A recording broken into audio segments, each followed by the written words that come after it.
Esta semana, en Vaticano, viajamos a Canadá con el Papa Francisco en su 37º viaje apostólico. Conocemos la increíble labor que la Iglesia está realizando en Sudán del Sur, prestando ayuda a los fieles y a todos los necesitados. Nos sentamos con el profesor Jesús Miñambres para conocer de cerca las nuevas políticas de inversión financiera que promulgará la Santa Sede, y descubrimos qué hace que el arte sea sagrado visitando la Escuela de Arte Sacro de Florencia. Todo esto y mucho más, ahora en Vaticano.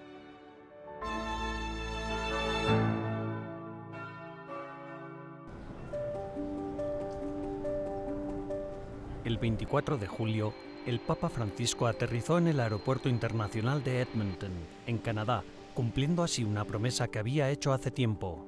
Él mismo describió esta visita como una peregrinación penitencial que iba a ser enteramente bajo el signo de la reconciliación.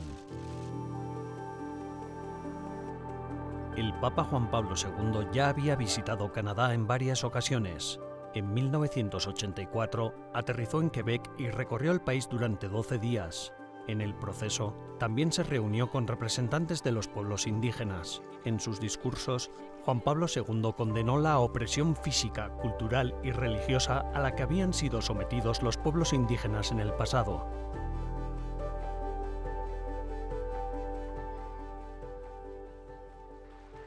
En 2009, el Papa Benedicto XVI respondió a las revelaciones sobre los abusos cometidos por empleados de la Iglesia en los internados de Canadá. En una reunión con representantes de los pueblos indígenas del país, el hoy Papa emérito subrayó que los actos de abuso no pueden ser tolerados en la sociedad.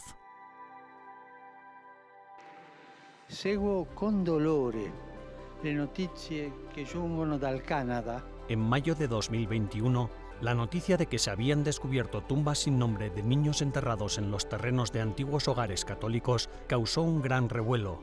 En junio, durante el rezo del Ángelus en la plaza de San Pedro, el Papa Francisco dijo que estaba triste por las noticias que llegaban desde Canadá sobre el espantoso descubrimiento de los restos mortales de 215 niños. Auspico che gli incontri di questi giorni.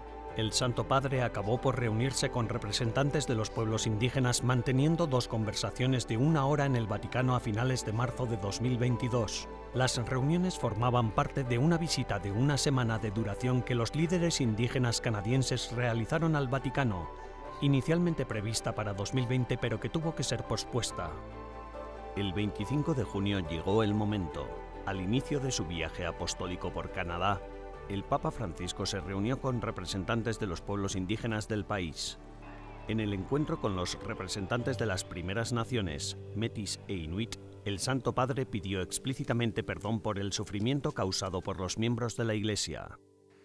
Me encuentro entre ustedes porque el primer paso de esta peregrinación penitencial es el de renovar mi pedido de perdón y decirles de todo corazón que estoy profundamente dolido. Pido perdón por la manera en la que lamentablemente muchos cristianos adoptaron la mentalidad colonialista de las potencias que oprimieron a los pueblos indígenas. Estoy dolido.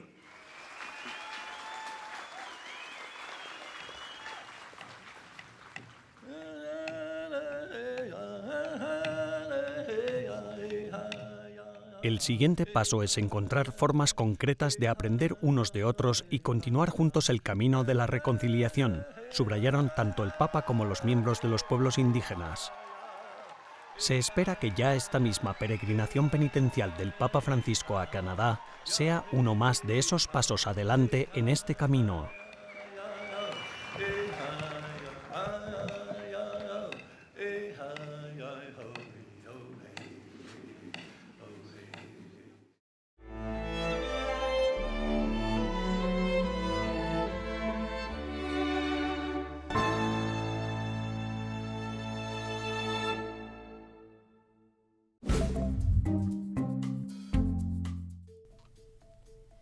Hola y bienvenidos a las novedades del Vaticano de esta semana, las noticias más relevantes del Santo Padre y del Vaticano.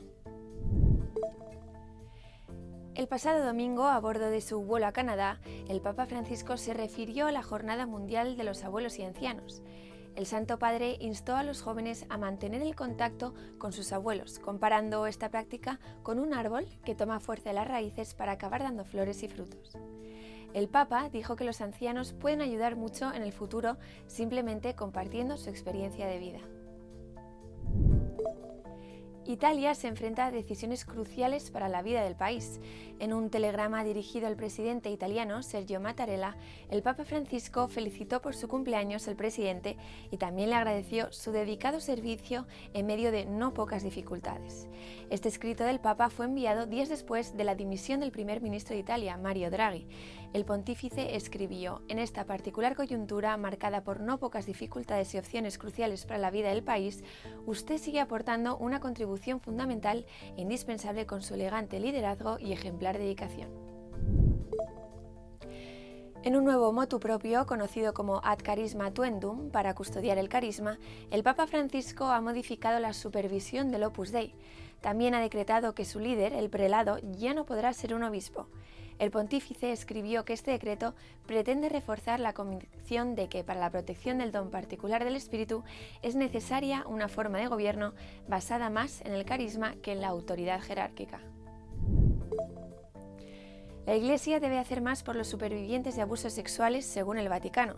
El padre Andrew Small afirma que la Iglesia debe hacer más por los afectados por los abusos sexuales, sin importar las condiciones locales, incluso cuando la Iglesia pueda verse salpicada por estos escándalos. El padre Small es el secretario interino de la Comisión Pontificia para la Salvaguarda de los Menores. El sacerdote inglés declaró que, como defensora de los pobres y los marginados en muchos otros ámbitos de la sociedad, la Iglesia no solo debe presionar para que haya sistemas legales justos, sino que debe predicar con el ejemplo. La vía sinodal de Alemania supone una amenaza para la unidad de la Iglesia. El Vaticano ha emitido una nueva advertencia alertando de la posibilidad de un nuevo cisma en Alemania relacionado con la vía sinodal. La vía sinodal alemana no tiene el poder de obligar a los obispos y a los fieles a adoptar nuevas formas de gobierno ni nuevas orientaciones doctrinales y morales, escribió el Vaticano en un comunicado oficial publicado en italiano y alemán el pasado jueves. La Santa Sede declaró que le parecía necesario aclarar esto para salvaguardar la libertad del pueblo de Dios y el ejercicio del ministerio episcopal. Gracias por acompañarnos durante las novedades del Vaticano de esta semana. Les ha informado Almudena Martínez Bordiuta Aguada para EWTN Vaticano.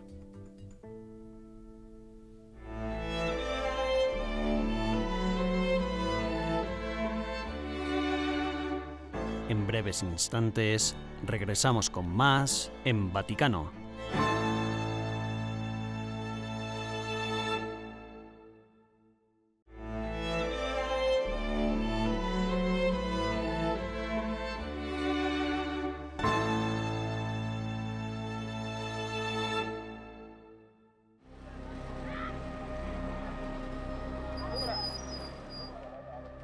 Sudán del Sur es el país más joven del mundo, ya que se independizó en 2011. Una economía en declive, familias rotas, hambre y pobreza. Todo ello ha llevado a estos niños a trabajar o a vivir en la calle. Hay alrededor de 3.000 niños que viven en la calle, y ese número va en aumento cada día que pasa. Muchos de ellos están bebidos o drogados, y las peleas son habituales. Un grupo de sacerdotes y religiosas intenta rescatar a estos niños de la calle y llevarlos a orfanatos como este, situado en las afueras de la ciudad. Esto es la casa de Santa Clara. Las condiciones en el interior son bastante lamentables, pero la mayoría de estos niños proceden de la calle, por lo que la situación aquí es mucho mejor que la de su lugar de origen. Esta habitación de aquí se supone que es un almacén, pero como no tenemos suficientes habitaciones, una de las madres duerme aquí con su bebé. La fundadora de este orfanato, Mamá Betty, nos enseña el lugar. Aquí, en esta cama, duermen 3 niños. Está sudando. Sí, es que tenemos un problema con la electricidad. La electricidad es difícil de conseguir en Sudán del Sur. El orfanato lleva 6 semanas sin electricidad y no puede permitirse reparar las baterías de sus paneles solares. En esta duermen 4 o 5 niños y también una madre que suele dormir con ellos. Y además otros duermen en el suelo.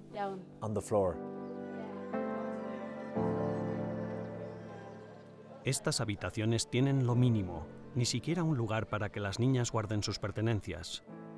Lo hacen lo mejor que pueden con lo poco que tienen. Esta es para las niñas mayores. Esa debe ser su ropa. Sí, así las protegemos del polvo. Lo más importante para mí ahora es la alimentación y quizás la medicación. Deben de tener sus prioridades. En el piso de arriba, en una habitación en la que duermen 7 chicos, conocimos a Clement, de 17 años, que compartió con nosotros su experiencia de vivir en la calle. Por la noche es muy peligroso, hay muchos delincuentes que me rodean por la noche y si te encuentran te matan. Los padres de Clement murieron cuando él era joven, por lo que se vio obligado a valerse por sí mismo. Cuando estábamos en la calle no había nadie que se preocupara por nosotros, pero cuando mamá nos trajo aquí todo se arregló. La vida ahora está bien, incluso estamos estudiando, todo va bien, podemos comer y hacer de todo. ¿Eres feliz aquí? Sí, gracias a Dios. Mamá Betty hace todo lo posible para ayudar a estos niños, pero llegar a fin de mes, con pocos recursos y sin ayuda del gobierno, es siempre una lucha. No me dan dinero porque dicen que ellos tampoco tienen dinero. Ellos a veces trabajan durante 3 o 4 meses sin cobrar. ¿Cómo se encuentran los niños? ¿Están traumatizados? Están traumatizados y necesitan asesoramiento. Ya ves, la hermana está ayudando mucho. Les pone música y el baile al menos los libera. A pesar de tener tan poco y de que las condiciones son desalentadoras, y eso sin considerar lo que sucede aquí durante la temporada de lluvias, mamá Betty y las hermanas tratan de hacer todo lo posible para mantener alto el ánimo de los niños. Puedo escucharlos, pero lo más importante es estar presente. Simplemente mostrarles que valen algo y que tienen valor. Se les quiere, se les valora y son únicos. Es complicado para ellos escuchar ese mensaje sobre el valor que cada uno de ellos tiene para Dios y a su vez miran a su alrededor y piensan que por qué entonces están viviendo así o padecen tanto dolor y lucha y tantas dificultades. Creo que a veces el dolor hace que uno confíe más en Dios. Cuando sabes que hay momentos en los que no tienes nada, pero que alguien pudo intervenir o ofrecerte una comida, aunque sea una sola comida, y si entonces le hablas a esa persona de Dios, ve a Dios a través de ti. Una persona que apareció y que fue capaz de escucharla y hacer algo con su situación. Así que diría que el sufrimiento genera más fe que desánimo. Mi esperanza es que atiendan a la escuela tanto como sea posible y aunque no puedan alcanzar trabajos bien considerados, que al menos tengan una habilidad gracias a las que puedan salir adelante. Y por muy sombría que sea la realidad, en este orfanato no faltan los sueños. ¿Qué quieres para el futuro? ¿Qué te gustaría hacer en el futuro? Quisiera ser médico. Un médico, vaya. ¿Por qué quieres ser médico? Quiero ser médico porque un médico es alguien que trabaja para toda la gente. Hay mucha gente aquí en Sudán del Sur. La situación es dura y mucha gente está muriendo. No hay muchos médicos aquí, así que quiero ser médico para poder salvar a mi nación. Quieres ayudar a tu gente. Incluso cuando las cosas están tan mal, Dios nos hará salir adelante de alguna manera. Él nos hará salir adelante. Yo creo en la providencia de Dios.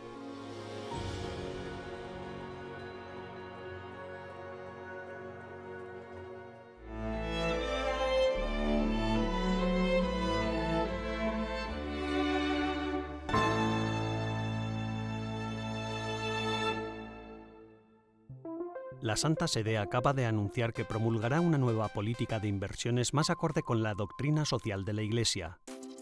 Esta nueva política para las inversiones financieras del Estado Vaticano y de la Santa Sede entrará en vigor el 1 de septiembre.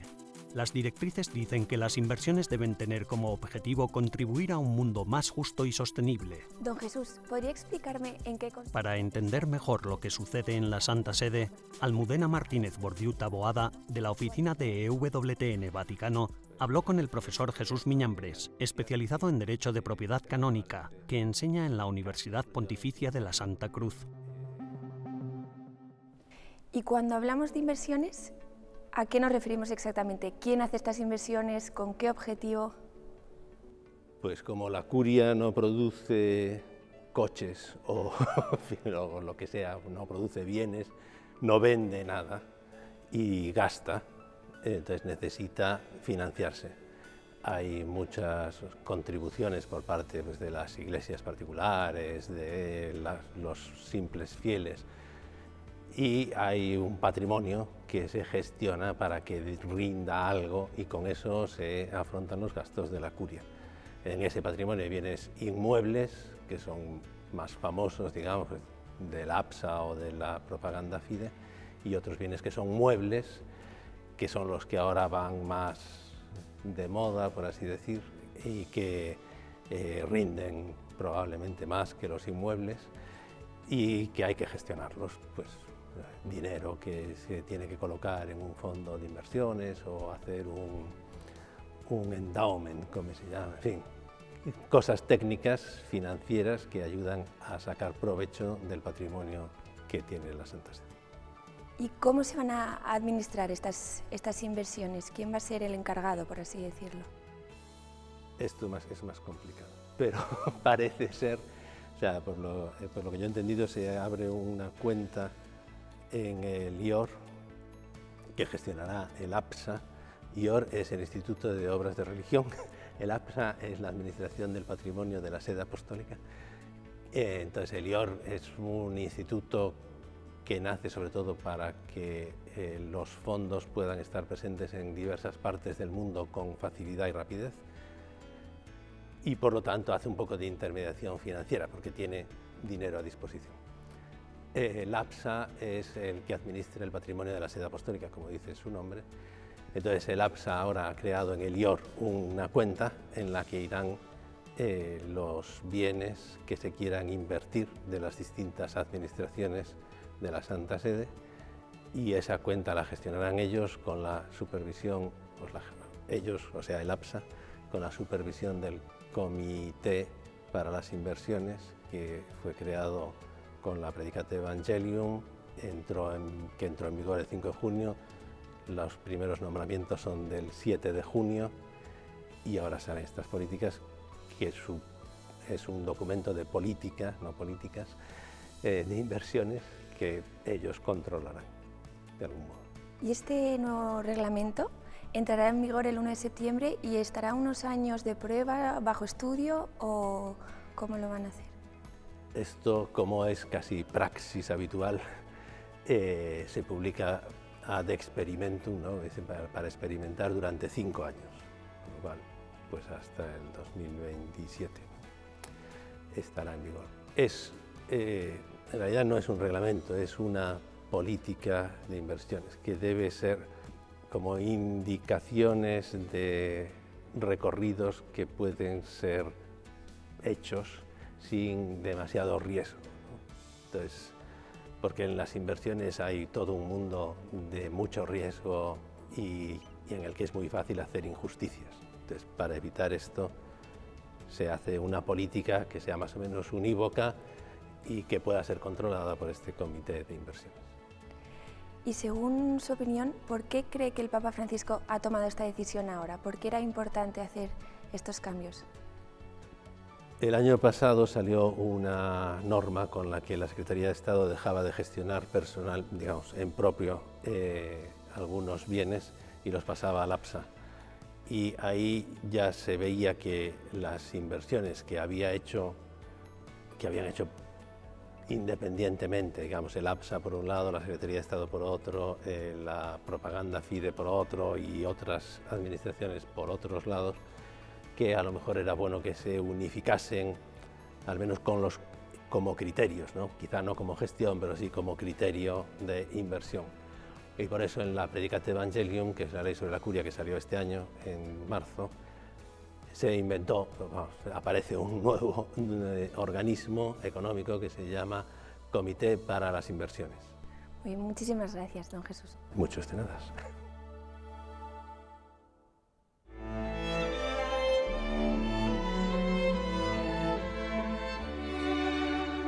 Tras una breve pausa, regresamos con más en Vaticano.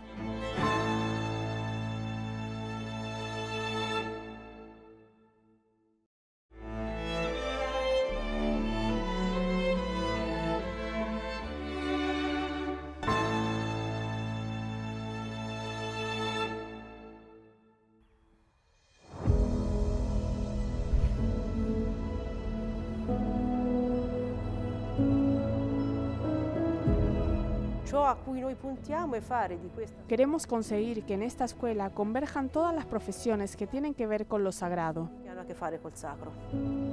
La Escuela de Arte Sacro de Florencia es una escuela internacional que enseña todo sobre la artesanía de las artes sacras bajo el lema Tradición e Innovación. A lo largo de la historia de la Iglesia, Florencia ha sido una reserva de talento artístico y cultura. Muchos de los más grandes artistas procedían de Florencia, aunque más tarde se trasladaran a Roma para trabajar bajo las órdenes de los papas y llenar el Vaticano con gran parte de las obras de arte que hoy en día disfrutamos.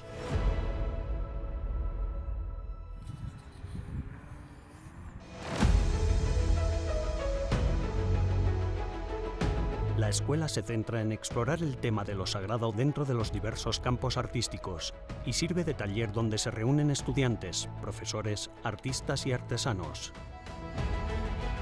Esta escuela se fundó hace 10 años y aún está en plena evolución. Se está convirtiendo en una fundación para el arte sacro contemporáneo. Es una escuela que combina innovación y tradición.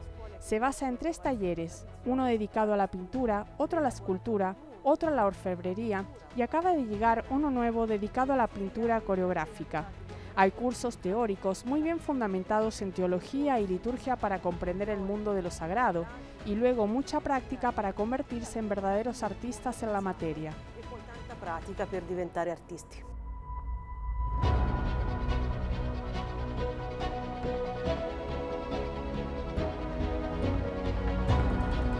Hay algo universal en la atracción por lo bello y lo sagrado.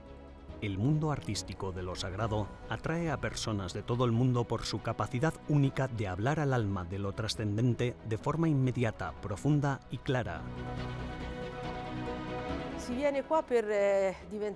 La gente viene aquí para convertirse en artistas o artesanos, pero también vienen para adquirir aún más experiencia en la dinámica de todo lo relacionado con lo sagrado. Por lo tanto, nuestro objetivo es formar a una nueva generación de artistas y artesanos de lo sagrado y también reforzar a los que ya se dedican a este mundo y pretenden ser todavía más competentes. E intendono diventare maggiormente competenti. El arte sagrado requiere una variedad única de habilidades y sensibilidades para transmitir lo intemporal de una manera que sea accesible y comprensible en este mundo en constante devenir. Esta escuela mezcla tradición con innovación, teoría con práctica y sobre todo hace que se aprendan trabajando. Es decir, aquí se producen encargos. No consiste en algo abstracto sobre lo que hablamos, sino que cada día se elabora con las propias manos lo que acabará siendo una obra de arte, un trabajo artesanal de gran calidad. Por tanto, la particolaridad es que aprendes un oficio. Quindi la particolarità è che si impara un lavoro.